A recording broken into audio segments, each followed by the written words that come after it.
नमस्कार, मैं हूं नीलू। करते हैं खबरों की शुरुआत। सबसे पहले बात पेपर लीक मामले की। तो पेपर लीक केस में न्यूज 18 का बड़ा खुलासा। पेपर लीक केस का मास्टरमाइंड गिरफ्तार कर लिया गया है। आनंद चौहान समेत 10 आरोपी गिरफ्तार कर लिए गए हैं। एक कॉलेज का प्रिंसिपल है आनंद चौहान। टैंपर प्रूफ पैकिंग खोलकर निकाला था पेपर। पुलिस छात्रों को पास कराने का ठेका भी लेने का आरोप इस व्यक्ति पर है। तो अब आनंद चौहान की गिरफ्तारी हो गई है। पेपर लीक केस का मास्टरमाइंड इस आनंद चौहान को माना जा रहा है। इसकी गिरफ्तारी हुई है। समेत 10 आरोपी और गिरफ्तार किए गए हैं। एक कॉलेज का प्रिंसिपल है आनंद चौहान। बताया जा रहा है टेम्पर प्रूफ पैकिंग खोलकर निकाला था पेपर। पुलिस ने इस बात का खुलासा किया है। छात्रों को पास कराने का ठेका भी लिया करता था। इस पर इस तरह के भी आरोप है। तो अब आनंद चौहान पुलिस की गिरफ्त में है। आनंद चौहान सहित 10 आरोपी को पुलिस ने गिरफ्तार किया है। बताया जा रहा है कि मेन जो मास्टरमाइंड था पेपर लीक मामले का वो यही आनंद चौहान था। और किस तरह से इसने इस पेपर लीक को अंजाम दिया, पुलिस ने इस बात को भी बताया। उन्होंने कहा कि टेम्पर प्रूफ पैकिंग खोलकर इसने पेपर निकाला, पेपर को लीक किया और साथ ही साथ इस पर आरोप यह भी है कि ये छात्रों को पास कराने का ठेका भी लेता है। बातचीत करने के लिए ऋषभ बड़े इस वक्त हमारे साथ जुड़ गए हैं। ऋषभ, एक बड़ा खुलासा, अब तक जिस मास्टरमाइंड की तलाश हो रही थी अब वो पुलिस की गिरफ्त में है, क्या है इसका इतिहास?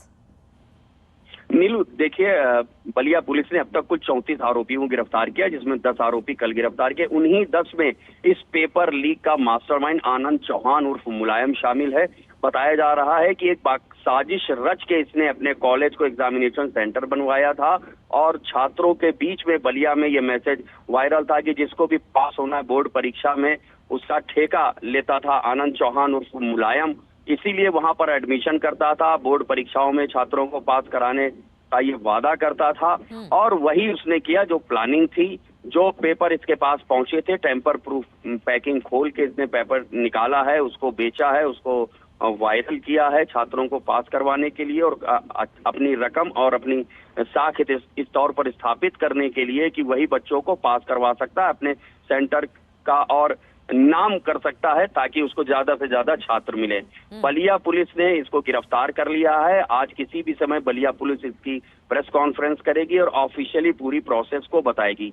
अब जो जानकारी मिल रही है कि आनंद चौहान का स्थानीय शिक्षा विभाग में भी अच्छा खासा रसूख था, दबदबा था और तमाम अधिकारियों के साथ और वहां शिक्षा विभाग का जो स्टाफ है उनके साथ भी इसकी अच्छी खासी पैठ थी। अब पूरी साजिश का खुलासा करेगी बलिया पुलिस। नीलू, बिल्कुल। और कब तक इसे पेश किया जाएगा कोर्ट में? और अगर इस आनंद की बात की जाए, आनंद चौहान की बात की जाए, जिस तरह से आपने बताया कि छात्रों को पास कराने का ठेका भी लेता था, यानी कहीं ना कहीं इसके जो तार हैं बहुत अंदर खाने हैं, यानी आगे भी इसी तरह से पुलिस की कार्रवाई होगी और कुछ और नाम सामने आ सकते हैं ऋषभ इस पूरे मामले को लेकर? जी नीलू, बिल्कुल। जैसे DIS ब्रजेश मिश्रा की गिरफ्तारी हुई थी तो उस वक्त भी ये बात सामने आ रही थी कि जो एग्जामिनेशन सेंटर का अलॉटमेंट किया जाता है उसमें आपराधिक साजिश हुई थी और ये भ्रष्टाचार करके तमाम ऐसे सेंटर जो पहले भी ब्लैकलिस्टेड थे, जो दागी थे, उनको एग्जामिनेशन सेंटर बनाया जाता था और उन्हीं सेंटर्स में आनंद चौहान का कॉलेज भी शामिल था। तो ऐसा नहीं है कि सिर्फ ये पेपर आउट करवाया गया है, बाकायदा एक साजिश रच के पहले उसको एग्जामिनेशन सेंटर बनाया जाता है, फिर वहां पर बच्चों को पास कराने का ठेका लिया जाता है और पेपर तक आउट करवाया जाता है। तो पूरी साजिश का खुलासा हो चुका है। ऑफिशियली प्रेस कॉन्फ्रेंस करके बलिया पुलिस अब इसकी पूरी जानकारी देगी। नीलू, ठीक है ऋषभ, और एक सवाल और ये भी है कि जिस तरह से मुख्यमंत्री ने कहा था कि दोषियों को बख्शा नहीं जाएगा, NSA लगाया जाएगा, किन धाराओं में इस पर FIR दर्ज की गई है? देखिए, इसकी जो गिरफ्तारी हुई है वो धारा 420 धोखाधड़ी की है, परीक्षा एक्ट है, उसमें IT एक्ट है, आपराधिक साजिश की धारा उसमें बढ़ा दी गई है और जैसा मुख्यमंत्री के निर्देश हैं NSA की तैयारी की जा रही है, उसकी एक अलग प्रोसेस होती है, उसके तहत NSA भी लगाया जा सकता है। ये जो इन्वेस्टिगेटिंग ऑफिसर होता है ये आखिरी समय में डिसाइड करता है ये NSA के दायरे में आता है या नहीं, लेकिन मुख्यमंत्री की ओर से निर्देश है तो अपनी तरफ से पूरी विधिक प्रक्रिया का पालन करके जो आरोपी जिसका आरोप पाया जाएगा कि हाँ उसने लोक व्यवस्था को बिगाड़ने के लिए प्लानिंग करके आपराधिक साजिश करके ये पेपर आउट करवाया है तो उस पर NSA भी लगाया जाएगा। नीलू, बिल्कुल। इस पूरे मामले में अब तक 30-34 लोगों की गिरफ्तारी ऋषभ हो चुकी है।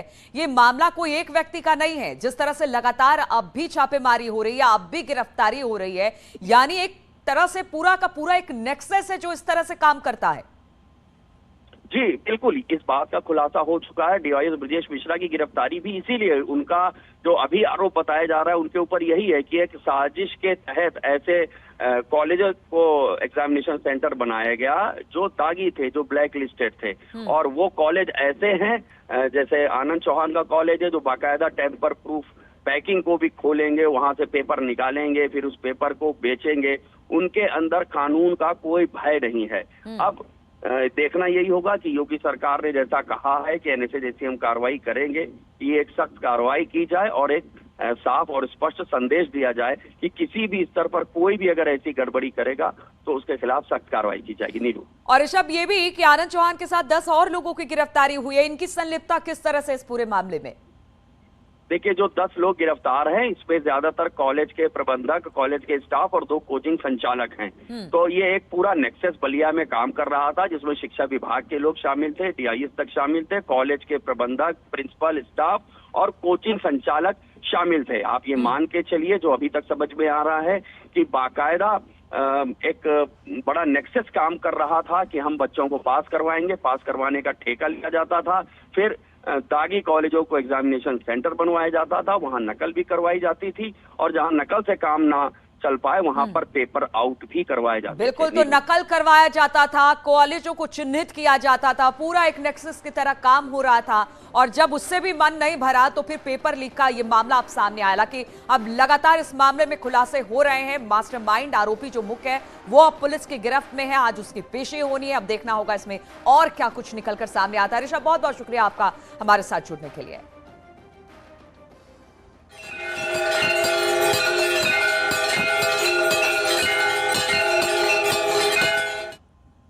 और आज से चैत्र नवरात्रि की शुरुआत हो गई है। आज चैत्र नवरात्रि के पहले दिन मां शैलपुत्री की पूजा हो रही है। मां के स्वरूप को वृषारूढ़ भी कहते हैं क्योंकि मां शैलपुत्री का वाहन बैल है।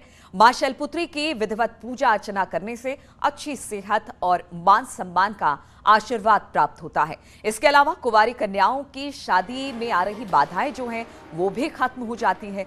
माता शैलपुत्री को सफेद पुष्प बेहद प्रिय हैं, इसलिए इनकी पूजा में सफेद फूल का इस्तेमाल भी करना पड़ता है।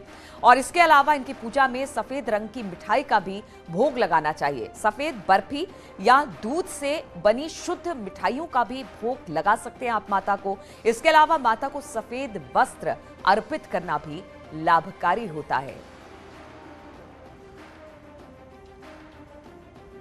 और सीएम योगी ने ट्वीट कर सभी प्रदेशवासियों को चैत्र नवरात्रि की शुभकामनाएं दी हैं। उन्होंने लिखा कि शक्ति स्वरूपा जगत जननी मां भगवती जगदम्बा के उपासना पर्व चैत्र नवरात्रि की सभी प्रदेशवासियों और श्रद्धालुओं को हार्दिक शुभकामनाएं। मां भगवती की कृपा सभी पर बनी रहे। साथ ही सीएम योगी ने ट्वीट कर हिंदू नववर्ष की भी प्रदेशवासियों को शुभकामनाएं दी है। उन्होंने लिखा कि हिंदू नववर्ष नव संवत्सर विक्रम संवत 2079 की समस्त प्रदेशवासियों को हार्दिक बधाई और शुभकामनाएं। प्रभु श्री राम से प्रार्थना है कि नववर्ष आपके जीवन में सुख समृद्धि लेकर आए।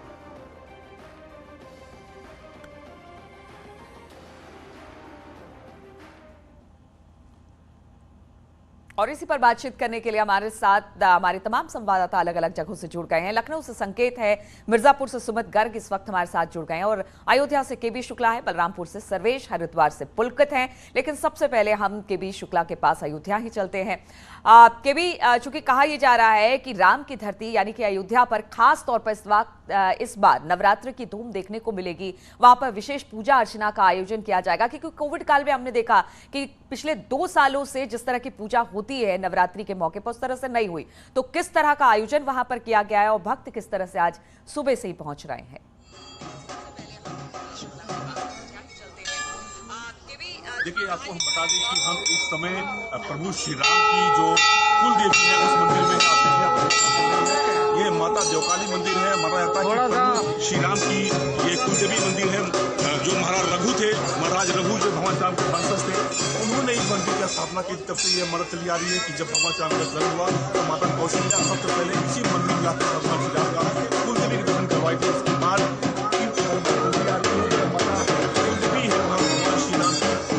मानी जाती है कि जो भगवान राम के वंशज थे उन्होंने भगवान श्री राम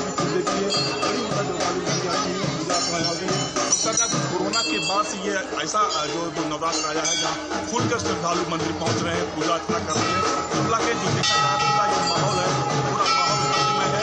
पूरा यहाँ पर जो माहौल है भगवान श्री राम की नगरी है, भगवान श्री राम के मंदिर में हम हैं। आप देख रहे हैं यहाँ पूजा अर्चना चल रही है, जो श्रद्धालु है बिल्कुल। तो माता के पहले स्वरूप की पूजा अर्चना हो रही है, माता शैलपुत्री की पूजा आज की जा रही है। मंदिरों में भीड़ है, जिस तरह से केबी ने हमें दिखाया। मिर्जापुर से सुमित भी हमारे साथ जुड़े हुए हैं। सुमित, जरा ये बताइए वहां पर मंदिरों में किस तरह से माता की पूजा के लिए लोग पहुंच रहे हैं, और कोविड के बाद ये पहला मौका है जब बिल्कुल खुलकर पूजा अर्चना करते दिखाई देंगे भक्त। बिल्कुल, हम जगत जननी मां विंध्यवासिनी के दरबार में कहा जाता है कि एक झलक से ही भक्तों की सभी मनोकामनाएं पूर्ण होती हैं। कोविड की वजह से भक्त विंध्यवासिनी का दर्शन नहीं कर पा रहे थे।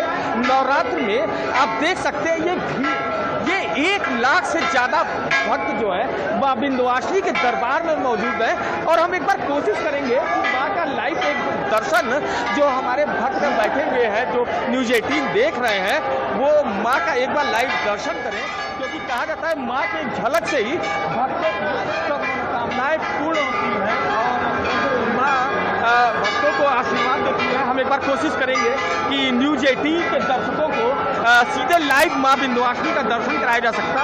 आप देख सकते हैं वो सीधे वो मां विंध्यवासिनी है। न्यूज़ 18 के भक्त जो है वो लाइव दर्शन कर रहे हैं मां विंध्यवासिनी के, और मां के एक भक्त के दर्शन से ही बिल्कुल मां विंध्यवासिनी की बात की जाए सुमित, तो इनकी महत्ता तो बहुत है। लोग दूर दूर से दर्शन के लिए मां विंध्यवासिनी देवी के पहुंचते हैं, और आपने दर्शन कराए हमारे दर्शकों के लिए। लखनऊ से हमारे साथ संकेत भी जुड़े हुए हैं। संकेत, लखनऊ में मंदिरों में किस तरह से श्रद्धालु पहुंच रहे हैं? आज मां शैलपुत्री की पूजा अर्चना है, पहली पूजा है, किस तरह से उत्साह भक्तों में?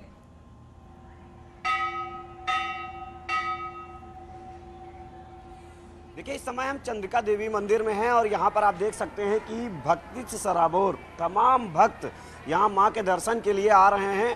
और हम दिखाएंगे उन भक्तों को भी, और इनके हाथ में जो चुनरी है और पूजन सामग्री है वो लेकर आज यहाँ लाइन में लगे हुए हैं, अपनी बारी का इंतजार कर रहे हैं माँ के दर्शन के लिए। सुबह होते ही दर्शक यहाँ पर पहुँच गए थे और चंद्रिका देवी माँ के हम दर्शन भी कराते हैं। जो हमारे न्यूज़ 18 के दर्शक हैं वो भी चंद्रिका देवी माँ के दर्शन कर लें। ये चंद्रिका देवी स्थान है लखनऊ के बहुत पवित्र और बहुत मान्यता वाला सिद्धपीठ है। और यहाँ पर आप देख सकते हैं कि तमाम भक्त यहाँ पर दर्शन के लिए आए हैं, और सुबह से ही यहाँ पर लंबी कतारें लग गई थी, लोग आना शुरू हो गए थे सुबह से ही, और लगातार भक्तों के आने का सिलसिला अभी भी जारी है। ये चंद्रिका देवी का स्थान है और यहाँ पर ये भक्त लगातार पहुँच रहे हैं। और जरा भक्तों से भी पूछे क्या मनोकामना लेकर आए हैं संकेत। लोग यहाँ चंद्रिका देवी मंदिर में दर्शन के लिए आते हैं। बिल्कुल, हम भक्तों से बात भी करते हैं। क्या मनोकामना लेके आए हैं? आज माँ के दरबार में हैं। बस नौकरी लग जाए। नौकरी लग जाए, तो इनकी नौकरी की मनोकामना है। और भी है युवा ही हमारे साथ में, उनसे भी हम बात करेंगे। आज माँ के दर्शन के लिए आए हैं। जी, माँ के दर्शन के लिए आए हैं। मनोकामना पूरी हुई उसी वजह से माता जी के दरबार में माथा टेकने आए हैं, तो मनोकामना पूरी हो, मेन चीज़ है। तो ये लगातार भक्त आ रहे हैं। आप देखिए यहाँ इस पंक्ति में हम दिखाएंगे आपको कि माँ की जो चुनरी है वो माथे में लपेटे हुए तमाम भक्त यहाँ पर दर्शन के लिए पहुँचे हैं। दूर दराज के तमाम इलाकों से यहाँ पर दर्शन के लिए भक्त आते हैं। माँ चंद्रिका देवी का ये स्थान है। और बिल्कुल, मां चंद्रिका देवी के दर्शन आपने कराए संकेत, और जो लोग मंदिरों में नहीं जा पा रहे हैं वो हमारे चैनल के माध्यम से यहां से दर्शन कर सकते हैं माता के। और बलरामपुर से सर्वेश भी हमारे साथ जुड़े हैं। सर्वेश, जरा वहां पर मंदिरों में किस तरह से श्रद्धालु पहुंच रहे हैं? आज नवरात्र की पहली पूजा है, मां शैलपुत्री की पूजा की जा रही है, किस तरह की धूम देखने को मिल रही है भक्तों में?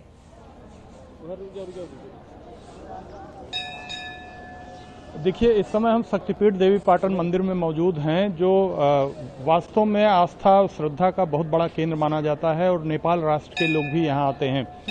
और उसका सबसे बड़ा महत्व आप इसी से अंदाज़ा लगाया जा सकता है कि सुबह से ही श्रद्धालुओं की लंबी कतारें यहाँ लग गई हैं, और खुद मुख्यमंत्री योगी आदित्यनाथ यहाँ पर मौजूद हैं, और अभी अभी उन्होंने गर्भगृह में माँ पाटेश्वरी की पूजा अर्चना की है, और अभी गर्भगृह से निकलकर वो गौशाला की तरफ गए हैं।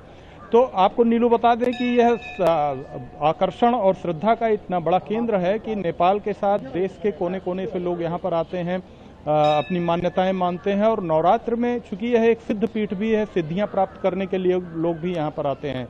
नवरात्र में इसका काफी महत्व बढ़ जाता है। तो यहाँ पर सुबह से ही 4 बजे जब मंदिर के कपाट खुले हैं तभी से यहाँ श्रद्धालुओं की काफी भीड़ है।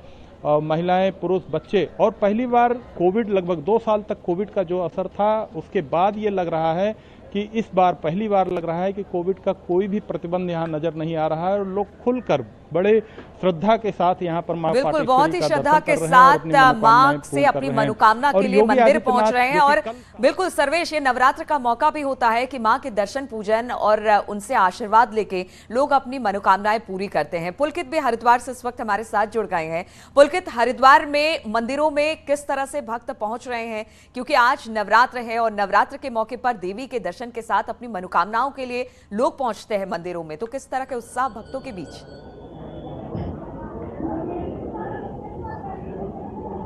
जी बिल्कुल, देखिए भक्तों के उत्साह की अगर बात करें तो भक्तों का जो उत्साह है वो सुबह से यहाँ पर देखने के लिए मिल रहा है।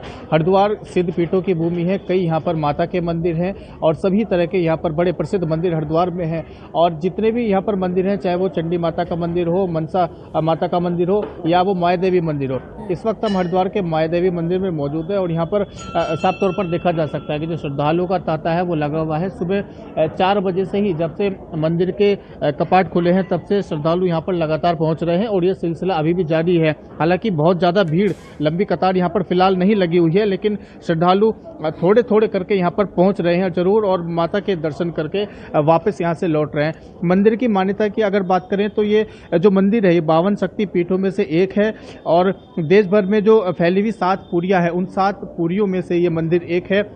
माँ भगवती का नाभि स्थल भी इसको कहा जाता है, इसलिए इसे हरिद्वार की अधिष्ठात्री देवी कहा जाता है और इस मंदिर की काफी ज्यादा मान्यता है। यही कारण है कि साल भर मान्यता है, लोग वहां पर पहुंच रहे हैं। मंदिर को भी बेहद खूबसूरत तरीके से सजाया संवारा गया है। नैनीताल से हमारे साथ वीरेंद्र बिष्ट भी हैं। वीरेंद्र, अगर नैनीताल की बात की जाए तो नैना देवी मंदिर है और वहां पर बहुत मान्यता है इस मंदिर की। आप यहाँ कहाँ पर मौजूद हैं और किस तरह से इस नवरात्र के मौके पर भक्त पहुंच रहे हैं मंदिरों में?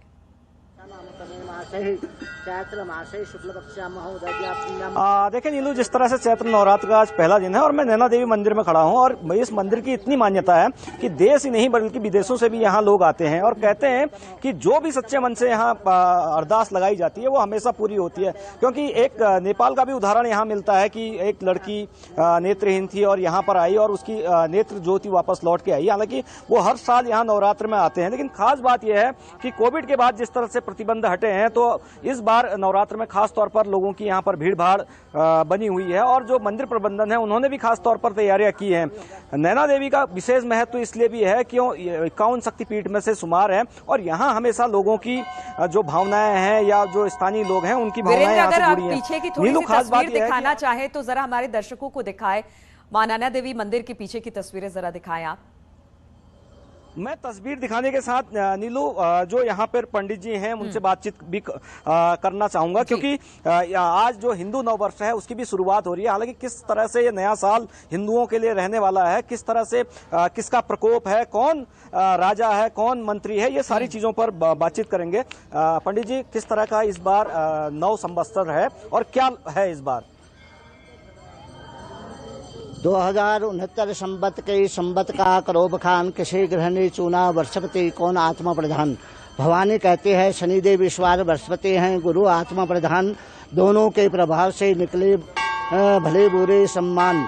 गुरु आशीष से होंगे वर्षा रहेगी शांति और खाद्य। नल इस बार जो नल है वो संवत्सर है और किस तरह का प्रकोप रहेगा क्योंकि बाल रोग और इस तरह से बहुत सारी शनि की दशा भी राशन और उस पर दिख रही है, राजाओं का भी कुछ बुरा हाल होने वाला है। नल नाम संवत्सर आया है, बाल रोग उपद्रव लाया। तस्कर चोरी की बढ़ेगी माया, बदलेगी राजाओं की काया। संपदा में झगड़े होंगे, नेताओं में लफड़े होंगे, सरदारों में ढोंग फैलेंगे। नीति विरोधी पहले होंगे, मकर कुंभ राशि में बना रहेगा शनि का त्रास और मेष तुला में होगा राहु केतु का आवास, किंतु साहस न त्यागे, मन में ले विश्वास, पूजा जब हवन आदि से शीघ्र फलेगी आस। किस तरह से अगर माना ये रोग आते हैं तो उनको दूर करने के लिए क्या उपाय हैं? उनके दूर करने के लिए जप तप इत्यादि होते हैं, जाप किए जाते हैं इनके। बिल्कुल, अगर कोई व्याधि है, कोई बाधा है, कोई तकलीफ है तो माता के पूजन के साथ वीरेंद्र कह सकते हैं कि वो तमाम तकलीफें और बाधा दूर होती है। इसलिए खास तौर पर नवरात्र के मौके पर जो भक्तगण हैं वो मंदिर पहुंच रहे हैं, माता से आशीर्वाद ले रहे हैं। आप सभी का बहुत बहुत शुक्रिया हमारे साथ जुड़ने के लिए। और हम आपको बता दें कि सीएम योगी इस वक्त बलरामपुर में है। मुख्यमंत्री कल बलरामपुर पहुंचे। सीएम ने सबसे पहले जनकपुर मंदिर में दर्शन पूजन किए। मंदिर में ही पीर रतन नाथ बाबा की प्रतिमा और शिव परिवार की प्रतिमाओं का अनावरण किया।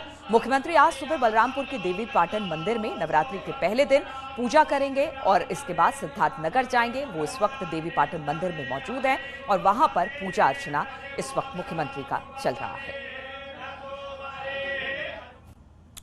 और सीएम योगी बलरामपुर के दौरे पर हैं। आज सीएम योगी बलरामपुर में नवरात्रि के पहले दिन पूजा अर्चना करेंगे। बलरामपुर में पूजा के बाद सीएम योगी सिद्धार्थ नगर भी जाएंगे। सिद्धार्थ नगर में सीएम योगी संचारी रोग नियंत्रक अभियान की शुरुआत भी करेंगे। सिद्धार्थ नगर के बाद सीएम योगी वाराणसी जाएंगे। वाराणसी में सीएम योगी समीक्षा बैठक भी करने वाले हैं।